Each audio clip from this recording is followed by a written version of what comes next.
A joke that people make often, that I always look like I'm coming back from the gym. I really like functional clothes. Sometimes I mix things that are more streetwear with sportswear, but my wardrobe is sportswear. I guess we can start with my shoes. They are brand new. They are made for running. They wouldn't be very practical for running outside on the street. My pants, they're made by a friend of mine. She's Swedish and Vietnamese. Her name is Nhu Duong. She has her own clothing brand. And they are neoprene pants, very flexible, breathable, especially warm. But the rest of them would be totally functional. Move around a lot in one day. I'm gonna be outside, inside. I don't have a car, so I only take the subway, the bus. I have to have a very adaptable outfit. So for example, this is a Swiss brand. They do mostly compression wear. It's very thin, but it's also really warm. I usually have a sort of smart first layer, because I guess it's like a second skin. I like to be protected. I'm not that thick. I like the tight feeling, and compression is actually really useful. This is my Miami jacket because it's a cream white. That's how I was picturing Miami, as an urban tone. So I actually bought this jacket this week. I have the same one in blue and in green and in white. So those two are a gift from two friends that have a brand called Root. They're based here in New York. And I'm about to collaborate with them on a series of jewelry pieces. They're made of some kind of metal and coated with silver. And this tiny one has a different story. You can see it's square.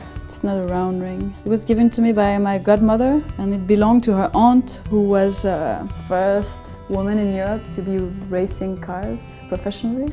She was the first to be in the Tour de France, and she died some months ago. If I had to save one thing out of my bedroom, it would probably be this. I don't really look at myself that much. When I look at other people, I like to see their bodies through the clothes. If it's not directly skin, I really like looking at the silhouette of people or just perceive the way they're moving. I guess I see myself differently every day. I don't really trust my eye. I trust more my feeling.